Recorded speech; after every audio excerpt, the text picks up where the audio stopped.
Hello everyone, welcome again to JP online classes. पिछले video में हमने पढ़ा था कि अरुणिमा सिन्हा का ट्रेन हादसा किस प्रकार से हुआ। बछेंद्री पाल, पर्वतारोही जो बछेंद्री पाल थे, आपने उनसे प्रशिक्षण कैसे प्राप्त किया, पर्वतारोहण की दुर्गम स्थितियों की हिस्सेदारी आप कैसे बनी और विश्वास से उपलब्धियां कैसे प्राप्त की। आज हम पढ़ेंगे कि इस पूरी यात्रा में खास क्या था, महत्वपूर्ण बात क्या थी, इस पर्वतारोही यात्रा से युवाओं को क्या संदेश मिलता है। अरुणिमा सिन्हा से साक्षात्कार के दौरान उनसे प्रश्न किया गया कि इस पूरी यात्रा में खास क्या रहा, अर्थात आपने जो ये पर्वतारोहण की या दुर्गम स्थितियों की जो आपने चुनौतियां ली है, इसमें महत्वपूर्ण बात क्या रही। तो उसका जवाब देती हुई अरुणिमा सिन्हा बताती है, मेरी 52 दिनों की यात्रा रोमांच और खतरों से भरी हुई कहानी है। यानी मैंने पर्वतारोहण में जो मैंने दिन व्यतीत किए 52 दिन, वह यात्रा बहुत ही रोमांच और खतरों से युक्त थी। रोमांच जो शब्द आया है, रोमांच, इसका अर्थ होता है हर्ष, आश्चर्य, भय आदि के कारण और हमारे शरीर के जो रोए होते हैं वे खड़े हो जाना, या किसी प्रकार की सनसनी या उत्तेजना। जैसे हम भी कोई अचानक कोई बात ऐसी सुनते हैं तो हमारे मन में भी इस प्रकार का रोमांच व्याप्त हो जाता है। तो उन्होंने बताया कि मेरी जो 52 दिनों की जो यात्रा थी, जो पर्वतारोहण की, वह बड़ी रोमांच थी, सनसनी पैदा करने वाली थी, उत्तेजना वाली थी। इसके अलावा वह खतरों से युक्त थी। सब कुछ एक सपने के सच होने जैसा है। जैसे मैंने विचार किया था कि वास्तव में मैंने जो कल्पनाएं की थी, जो सपने संजोए थे, वो हकीकत में मेरे सपनों के अनुकूल ही चल रहे थे। जब मैं माउंट एवरेस्ट फतह करके लौटी तो युवा में मुझे लेकर काफ़ी जुनून था। जैसे मैंने माउंट एवरेस्ट जो सब संसार की सबसे ऊंची चोटी है, उसकी विजय हासिल की, उसके पश्चात जैसे युवाओं ने मेरी ये सूचना प्राप्त की तो उनमें भी जुनून था, उनमें सनक थी, पागलपन था कि किस प्रकार से अपंग अरुणिमा सिन्हा पर्वतारोहण जो कर रही है पर्वत श्रेणी की, तो किस प्रकार से वह आगे बढ़ रही है। तो युवाओं में भी मेरे प्रति जो पागलपन था, सनक था, वो लगातार युक्त था। उनका प्यार उत्साह बढ़ाने वाला था। उनके उत्साह से मेरा आत्मविश्वास काफ़ी बढ़ा। उनका जो प्यार मुझे मिल रहा था, वह प्यार मुझे, मेरा जो उत्साह था, जो हिम्मत थी, जो साहस था, उसको बढ़ाने वाला था। साथ ही उन युवाओं के द्वारा जो दिया जाने वाला जो प्यार था, मेरे मन में आत्मविश्वास पैदा हो रहा था। मैं अपने आप को आगे बढ़ाती हुई हिम्मत के तहत, आत्मबल के तहत आगे बढ़ रही थी। मैंने तय किया कि यह सपना हर हाल में पूरा करना है। मैंने विचार किया कि जो कल्पनाएं मैंने संजोई है, जो मैंने भावनाएं ली है, जो सपने संजोए हैं, उनको मैं निश्चित रूप से तय कर लूंगी। जब मैंने अपने मिशन के बारे में खुलासा किया था, तब लोगों ने मुझे पागल कहा था। जब मैंने जो मेरा उद्देश्य था, मिशन शब्द आया है, उसका अर्थ होता है एक संस्था या उद्देश्य। जब मेरा ये जो मिशन लोगों के सामने मैंने स्पष्ट किया, खुलासा, विस्तृत समझाना या स्पष्ट करना, जो मेरा मिशन था, जो लोगों के सामने मैंने स्पष्ट किया, तो लोगों ने मेरे को पागल समझा। पागल इसलिए समझा क्योंकि मैं अपाहिज थी। तो उन्होंने ये विचार किया कि अपाहिज होते हुए और ये कैसे, किस प्रकार से दुर्गम स्थितियों को पार करते हुए और माउंट एवरेस्ट पर पहुंचेगी। तब यह सब सुनकर बुरा लगता था। जब ये लोग मुझे पागल कहते थे, मुझे बड़ा विचित्र लगता था, मुझे बुरा लगता था। पर अब पागल कहते हैं तो अच्छा लगता है। जब मैंने इस पर्वत श्रेणी पर फतह की, विजय हासिल की, तो मुझे वास्तव जो लोग मुझे पागल कहते थे, मुझे बहुत अच्छा लगता था। अब उनसे अगला प्रश्न किया गया, माउंट एवरेस्ट पर लाशें देखकर कैसे लगा। यानी जितने भी लोग माउंट एवरेस्ट पर पर्वत श्रेणी पर गए, तो वहाँ जितने भी दुर्गम स्थितियों में लोगों ने विजय हासिल करने के लिए आगे बढ़ रहे थे, तो वे बीच रास्ते में मर गए थे और जगह जगह बर्फ में जमी उनकी लाशें आपको मिली, उनको देखकर आपको कैसा अनुभव हुआ? तो उन्होंने जवाब दिया, जब मैं एवरेस्ट पर चढ़ रही थी तब पहले उसे पार करने की कवायद कर चुके लोगों की आधा दर्जन से ज़्यादा पड़ी लाशें देखकर मेरे रोंगटे खड़े हो गए।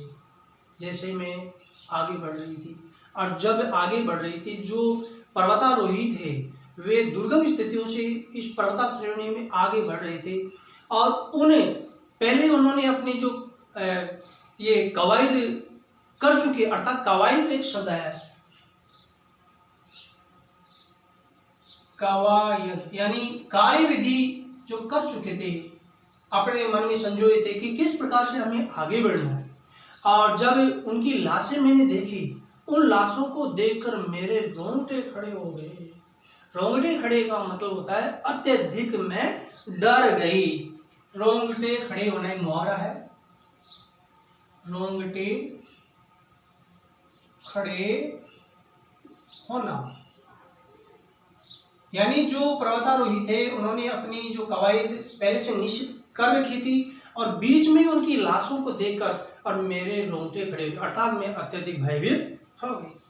कभी बर्फ उन्हें ढक देती तो कभी हवा के झोंके उन पर पड़ी बर्फ हटा देते। लगातार उनकी लाशों के ऊपर बर्फ जम जाती, फिर वो आगे बढ़ते। कभी कभी हवा के झोंके ऐसे आते थे कि पूरी की पूरी बर्फ उन पर्वतारोहियों को उनके ऊपर आच्छादित हो जाती, बिछा दी जाती थी। जैसे किसी के ऊपर कोई चादर बिछा दी जाए, ऐसे उन पर्वतारोहियों पर वह बर्फ की जो बौछारें थी वो गिर जाती थी। ऐसे मंजर का सामना मुश्किल था। ऐसा जो नज़ारा था उसका सामना करना बड़ा परेशानी से युक्त था। मंजर जो शब्द आया है, मंजर का मतलब होता है नज़ारा या दृश्य। ऐसी स्थिति को देखकर मैं विश्वास किया, मैं महसूस करती थी कि मैं आगे कैसे बढ़ सकती हूँ, क्योंकि जो पर्वतारोही थे उन पर्वतारोहियों की जो लाशें बर्फ के नीचे पड़ी हुई थी उनको देखकर मैं ऐसा महसूस कर रही थी कि मैं आगे कैसे बढ़ूंगी, क्योंकि स्थितियाँ बड़ी दुर्गम थी, भय वाली थी। उन्हें देखकर डर लगता था, भयभीति होती थी, कदम आगे बढ़ने से कतराते थे। जैसे मैं अपना लक्ष्य आगे, कदम मेरे पैरों को आगे बढ़ाती थी तो मैं कतराती, यानी उनसे बचना चाहती थी। मैं कैसे आगे बढ़ूं? कतराना शब्द आया है, बचना, कतराना, बचना, यानी कि दुर्गम स्थिति से मैं कैसे बचूं। बर्फ के नीचे दबी लाशें मार्ग की कठिनाइयों का वर्णन करती थी। जो मैंने लाशें देखी उन लोगों की जो इस एवरेस्ट को फतह करने के लिए जा रहे थे, 20 रास्ते में मर गए, तो ये लाशें ये महसूस करती थी या मुझे विश्वास दिलाती थी कि ये जो पर्वतारोहण जो करना है वह ऐसा ही नहीं, बहुत कठिनाइयों से युक्त है।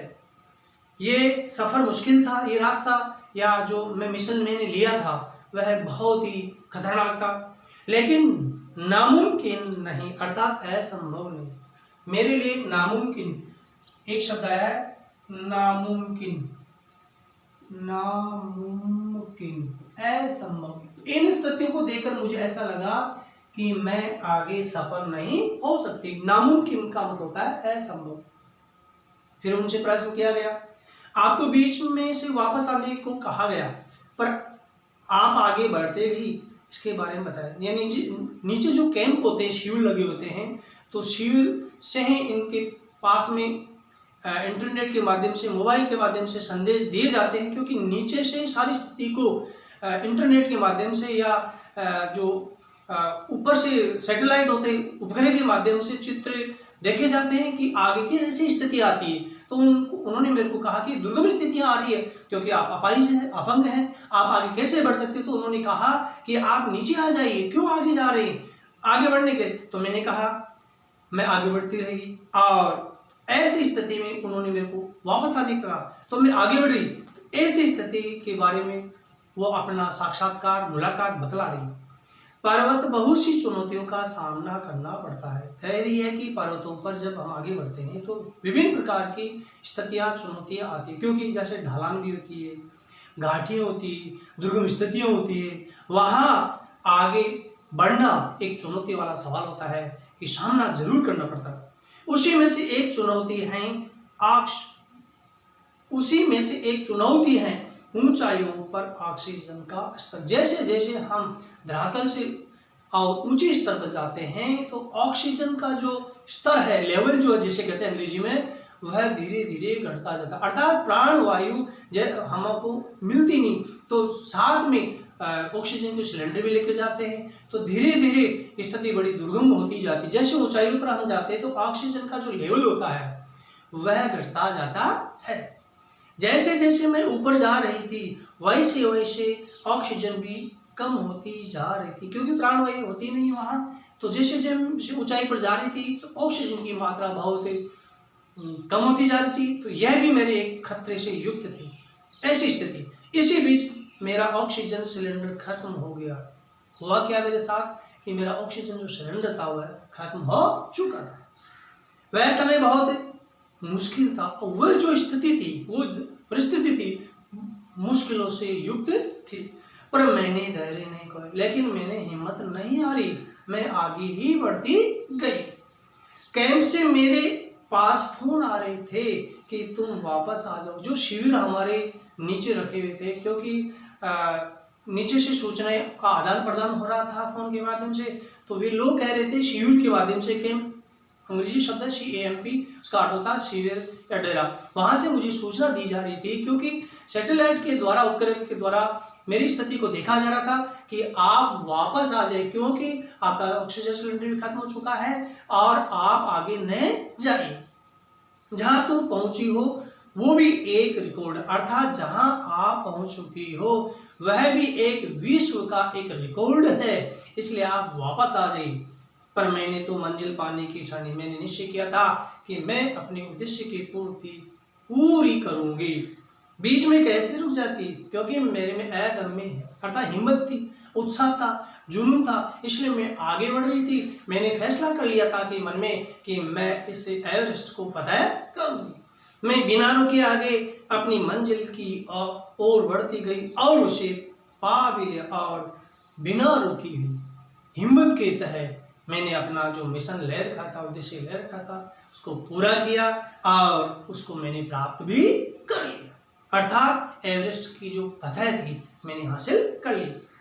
अब आगे उनसे प्रश्न किया गया, आप युवाओं को क्या संदेश देना चाहेंगे? अर्थात जो युवा है, नौजवान हैं हमारे भारतवर्ष के, उनको आप क्या संदेश देना चाहती हैं? उनसे प्रश्न किया गया, तो उन्होंने अपने प्रत्युत्तर में कहा गया, प्रश्न के जवाब में कहा, मैं तो बस इतना कहना चाहती हूँ कि परिस्थितियाँ बदलती रहती। अर्थात मैं ये कहना चाहती हूँ कि व्यक्ति की स्थितियाँ हर दिन बदलती रहती, कौन सी दशा कब हो सकती है उसका हमें मुकाबला करते हुए आगे बढ़ते रहना चाहिए। हमें अपने लक्ष्य से कभी भटकना नहीं चाहिए। उन्होंने कहा, युवाओं को संदेश दिया कि जो हमने लक्ष्य लिया है, चाहे विकट से विकट परिस्थितियां आए, विघ्न आए, बाधाएं आए, परेशानियां आए, लेकिन अपने रास्ते जो आपने तय किया, जो मंजिल तय की है, निश्चित की है, वह बीच में हमें कभी नहीं रुकना चाहिए, बल्कि उनका डटकर मुकाबला करना चाहिए। जो चुनौतियां आ रही है उनका हमें हिम्मत के तहत और सामना करना चाहिए। जब मैं हॉकी स्टिक लेकर जाती थी तो लोग मुझ पर हंसते थे। अपने फिर पहले की बात बताती कि जब मैं हॉकी की जो स्टिक लेके जाती थी, खिलाड़ी थी, तो जो स्टिक का मतलब होता है, छड़ी होती है जिसे खेला जाता है, तो वो लेके जाती थी, लोग मुझ पर हंसते थे, मेरा मजाक उड़ाते थे, हंसी उड़ाते थे। मेरी शादी हुई और फिर तलाक हुआ, शादी भी हो गई, तलाक हो गया, पर मैंने हार नहीं मानी। अर्थात मैंने जो मन में ठाना था वह मेरे सामने स्थितियाँ आई, परिस्थितियाँ आई, परिस्थितियों से मैं मुकाबला करती हुई आगे बढ़ी, और जो मैंने तय किया वह मैंने प्राप्त किया और हार कभी नहीं मानी। हादसे के बाद जख्म को कुरेदने वाले बहुत थे। अर्थात जो मेरे साथ जो हादसा हुआ, उन जख्म को कुरेदने वाले, अर्थात जो मेरे साथ अप्रिय घटना घटी, उसको कुरेदने वाले व्यक्ति बहुत ही मुझे याद रहने वाले थे, जिससे कि मैं हतोत्साहित हो जाऊं, लेकिन पर मरहम लगाने वाले बहुत कम थे। और मेरा साथ देने वाले, मरहम का मतलब होता है इलाज करने वाले, उपचार करने वाले। तो यहाँ यह लेंगे कि हिम्मत बंधाने वाले, यानी अप्रिय घटना या कोई याद दिलाने वाले व्यक्ति खूब थे, लेकिन हिम्मत बंधाने वाले व्यक्ति बहुत ही कम थे। इतना सब कुछ होने के बावजूद कभी निराश नहीं। लोग भक्तियाँ करते थे कि अपाहिज है, कैसे जा सकती थी। मेरे साथ जो हादसा हुआ, ट्रेन हादसा हुआ था, अपाहिज हो गई थी, तो मेरे जख्मों को कुरेदने का अर्थ होता है अप्रिय घटना, मुझे याद दिलाते थे। मरहम पट्टी करने वाले कोई नहीं था, अर्थात हिम्मत दिलाने वाले कोई व्यक्ति थे, लेकिन फिर भी मैं कभी निराश नहीं हुई। मैंने अपने लक्ष्य को प्राप्त करने में पूरा जोर लगाया और जो लक्ष्य मैंने तय किए थे हिम्मत के साथ में आगे बढ़ी। मेरे लिए किसी कवि की ये पंक्तियां हमेशा प्रेरणा देती है। अब कहते हैं किसी कवि के द्वारा साक्षात्कार में बताती है कि ये कवि जो पंक्तियां हैं मुझे प्रेरणा देने वाली, मोटिवेशन करने वाली। अभी तो इस बाज की असली उड़ान बाकी है। कहती है कि अपने आप को एक बाज बताया, पक्षी बताया कि वास्तविक जो उड़ान है अभी भी मेरी बाकी, अर्थात मैं और भी कुछ पाना चाहती हूँ, वो अभी शेष है। अर्थात हिम्मत रखी हुई, जुनून है कि और कुछ पाना चाहती। अभी तो इस परिंदे का इम्तिहान बाकी है। परिंदे यानी अपने आप को पक्षी बताया कि इस पक्षी का की जो परीक्षा है वह अभी तो बाकी है। वास्तविक परीक्षा अभी भी मेरी पूरी नहीं हुई है। अभी तो मैंने लांघा है समुद्रों को, अर्थात मैंने तो अभी पार किया है, समुद्रों को पार किया है। अभी तो पूरा आसमान बाकी, अर्थात जो धरती पर व्याप्त जो समुद्र है, मेरे सामने आने वाली चुनौतियां हैं, अन्य विकट स्थितियां भी मेरे सामने हैं, उनको भी मैं अवश्य रूप से पार करूंगी, वे भी अभी शेष है। ऐसी स्थितियां उन्होंने अरुणिमा सिन्हा ने अपने आप के बारे में युवाओं को संदेश देती हुई बतलाती है।